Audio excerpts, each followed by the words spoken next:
So welcome guys again. और आज हम देखने वाले हैं रेटिकुलोसाइट्स के बारे में। Reticulocytes one of the important topic है हमारा हेमेटोलॉजी का ही।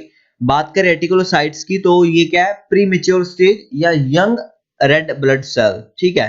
सो आपको बहुत सारे बच्चों को पता ही होगा कि आरबीसी जो बनता है उससे पहले स्टेजेस आती है, प्रोनोरोब्लास्ट, नोरोब्लास्ट, बेसोफिलिक, और तो ऐसे ऐसे स्टेजेस बनती है रेटिकुलोसाइट, देन फिर अपना आरबीसी। तो आरबीसी से इमीडिएट प्रीमेच्योर मतलब आरबीसी को बनने से पहले जो स्टेज होती है उसको रेटिकुलोसाइट कहते हैं। खास बात क्या है इसके अंदर कि आरबीसी के अंदर कोई न्यूक्लियस नहीं होता, इसलिए आरबीसी को नॉन न्यूक्लिएटेड कहते हैं। सिमिलरली रेटिकुलोसाइट में भी न्यूक्लियस नहीं होता, बट इसके अंदर आरएनए होता है, कंटेन आरएनए, जो कि एक पार्ट ही न्यूक्लिक एसिड का, बट हम इसको नॉन न्यूक्लिएटेड कहते हैं। ट्रेस माउंट फिलामेंटस माउंट मतलब फिलामेंट की तरह देखने को मिलता है, जो मैं आपको दिखाने वाला आगे। Detected by supravital stain, one of the important thing, reticulocyte are detected by supravital stain. Then supravital stain क्या है? supravital stain ऐसी स्टेन है जो कि लिविंग कंडीशन में सेल को स्टेन कर देती है। ये भी बहुत इंपॉर्टेंट चीज है। लिविंग कंडीशन में कौन सी स्टेन सेल के लिए यूज की जाती है? सुपरवाइटल स्टेन। रेटिकुलोसाइट के बारे में मतलब क्या हमको देखने को मिलेगा अगर हमको इसको टेस्ट करते हैं तो effective bone marrow activity. Basically bone marrow काम क्या है? आरबीसी बनाना, डब्ल्यूबीसी बनाना और प्लेटलेट को बनाना। अगर आरबीसी नहीं बन रहे हैं या आरबीसी ब्रेक डाउन हो गए तो ऑब्वियस बात है हमारी बोन मैरो को आरबीसी बनाने पड़ेंगे। आरबीसी बनाने के प्रोसेस पे रेटिकुलोसाइट पहले आता है, उसके बाद फिर आरबीसी बनते हैं। तो मतलब इनडायरेक्टली अगर बोन मैरो हमारी ठीक होगी तो रेटिकुलोसाइट हमको देखने को मिलेंगे, ऑब्वियस बात है।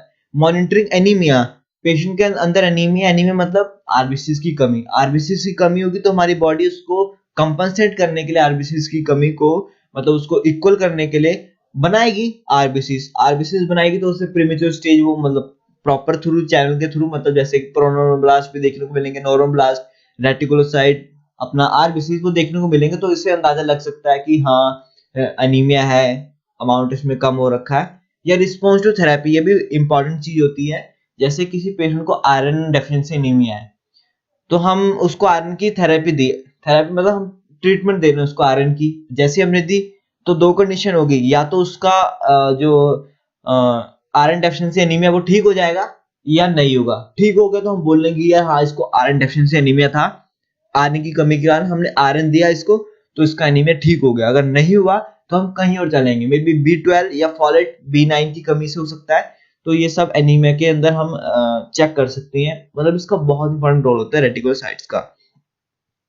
रेटिक काउंट के बारे में बात करें तो इसको हम दो मेथड से करते हैं, मैनुअल और ऑटोमेटेड। ऑटोमेटेड में भी मतलब सेम ही चीज होती है, बस जो हम मैनुअल करते हैं वो मशीन काम करती है। तो आप मैनुअल बता देंगे तो ऑटोमेटेड अपने आप को पता लग जाएगा।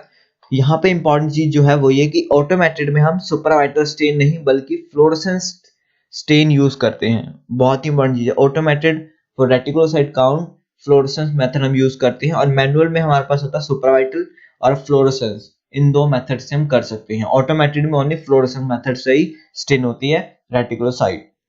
मैनुअल मेथड की बात करें तो सुपरवाइटल स्टेन है एक, जिसके थ्रू हम मैनुअल मेथड करने वाले हैं। प्रिंसिपल की बात करें तो blood is mix with the stain, यानी हम सुपरवाइटल स्टेन से हमारे ब्लड को जो कि हमने इडीटी सैंपल लिया है उसको मिक्स करेंगे।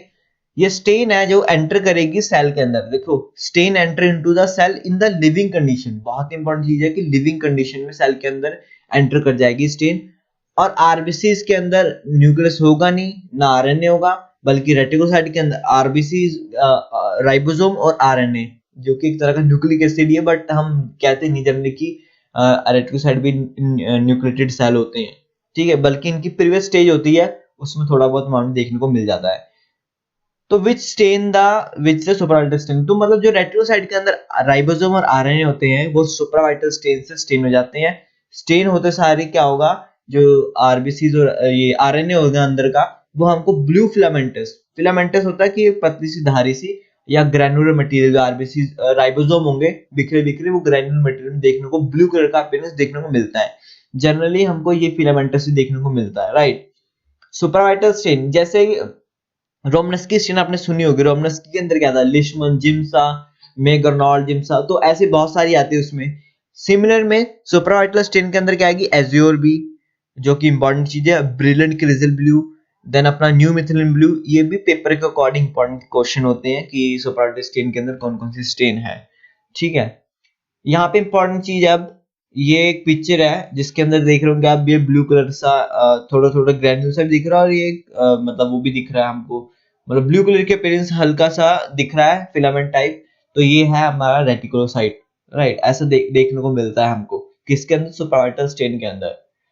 स्पेसिमेन हम ईडीटी सैंपल ही लेते हैं इसके लिए। अब बात करेंगे प्रोसीजर की।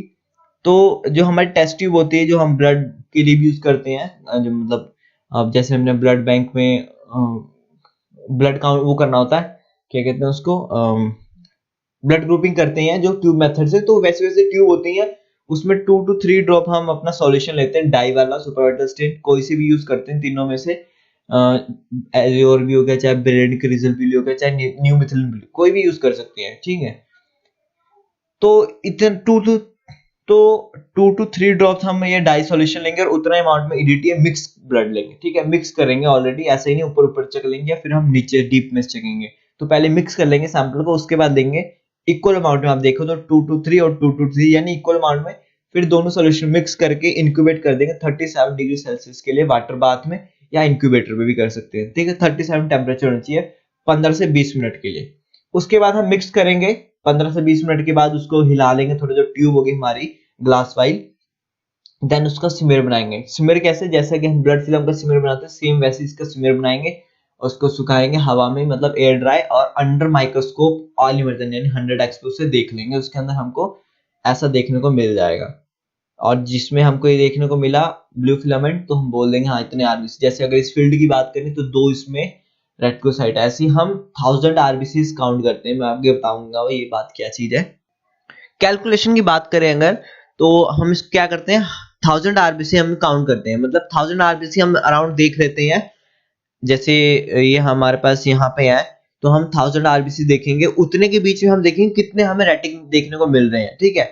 जैसे तकरीबन अगर मान ले कि ये हमारे 25 है, तो 25 में हमें 2 रेटिंग देखने को मिले, वैसे हम 1000 आरबीसी देखते हैं और उसमें देखते हैं कि कितने हमको रेटिंग देखने को मिले, राइट। और एक इंपॉर्टेंट चीज है वो ये कि रिजल्ट होता है जो इसका हमारा रेटिक काउंट का, वो हम परसेंटेज में देते हैं। इसकी जो रीडिंग होती है परसेंटेज में आती है, राइट। रेटिक की अगर बात करें तो अगर इसकी परसेंटेज कैसे निकालते हैं, नंबर ऑफ रेटिक काउंट, मतलब कि मान लो हमारे 25 हमको रेटिक देखने को मिले हैं 1000 फील्ड में, ठीक है। 1000 हमने आरबीसी चेक किया, उसमें से 25 देखने को मिले हैं। तो बेसिकली फॉर्मूला क्या होता है, number of retic count 1000 RBC observe, मतलब जो हमने 1000 आरबीसी देखे हैं डिवाइडेड बाय उतने रेटिक काउंट इनटू 100, परसेंटेज के लिए 100 डालने पड़ेगा। सपोज 25 हमें रेटिक देखे हैं, तो 100 से मल्टीप्लाई अपॉन 1000, इसको कटिंग करके सब कुछ आएगा, तो 2.5% हमको रेटिक देखने को मिल जाएगा।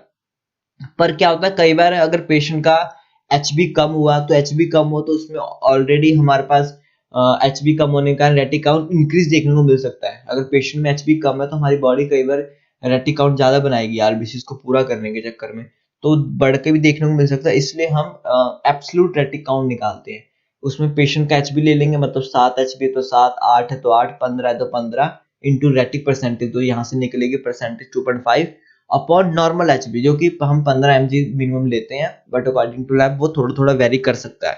बट बेसिक फंडा यही है कि पेशेंट एचबी कितना है उसका करंटली, और उसी पेशेंट का रेटिक परसेंटेज जो निकाला, और नॉर्मल जो हम एचबी की रीडिंग अपने लैब के अकॉर्डिंग लिखते हैं उसे डिवाइड कर देंगे, राइट। तो जो आएगा वो होगा absolute retic count. Normal range की बात करें तो अडल्ट में होता है ये 0.5 से 2% तक, बहुत इंपॉर्टेंट चीज है ये। वैसे 0.2 से 2% होता है, बट 0.5 वही है, लैब टू लैब भी थोड़ा वेरी कर जाती है। और इन्फेंट में होता है 2 to 6, ठीक है। इन्फेंट में 2 to 6 क्यों होता है, क्योंकि मदर्स के भी सर्कुलेशन के आरबीसी होते हैं उसमें, और बच्चा तो फॉर्मेशन होती है अंदर, राइट। देन अगर बात करें फ्लोरेसेंस मेथड की, तो फ्लोरेसेंस मेथड में जो होता है वो एक्रिडिन ऑरेंज मेथड से हम करते हैं। ये एक डाई एक्रिडिन ऑरेंज, आपने नाम सुना ही होगा एक्रिडिन ऑरेंज। ये भी रेटिक जो आरएनए होता है रेटिक के अंदर, उसको स्टेन करती है, और under fluorescent microscope, fluorescent microscope special microscope होता है जिसमें हम यूवी रेज यूज करते हैं, तो उसके अंदर हमको रेड फ्लोरेसेंस, मतलब कि जो आरबीसी के अंदर रेड लाइन की फिलामेंट देखने को मिलेगा। जैसे सुप्रावाइटल में हमको ब्लू कलर की देखने को मिल रही है, इसके अंदर रेड फ्लोरेसेंस जो कि दूर से चमकती है फ्लोरेसेंस माइक्रोस्कोप के अंदर। यहाँ पता नहीं क्या थोड़ा सा दिक्कत है।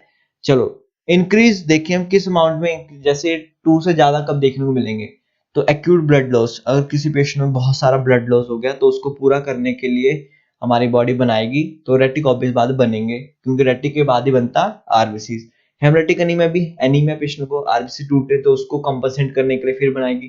थेरेपी ऑफ आयरन डेफिशिएंसी या और भी जैसे विटामिन B9 फॉलेट की डेफिशिएंसी, तो उस केस में भी अगर हम पेशेंट को दे देंगे ये डेफिशिएंसी है, तो डेफिशिएंसी को फुलफिल करने के लिए हमको देखने को मिल सकते हैं कि इंक्रीज है जब हम उसको पेशेंट को कोई दवाई वगैरह दे देते हैं। मेगालोब्लास्टिक एनीमिया वही बी फॉलेट और B12 आई थिंक, हाँ। देन डिक्रीज देखें कब होगा, ए प्लास्टिक एनीमिया। मैंने बहुत बार बताया, ए मतलब एब्सेंट, तो प्लास्टिक मतलब कचरा। ये प्लास्टिक हमारे लिए भी नुकसान देगा और सेल्स के लिए भी, यानी सारे के सारे सेल मर जाते हैं इस वाले एनीमिया में।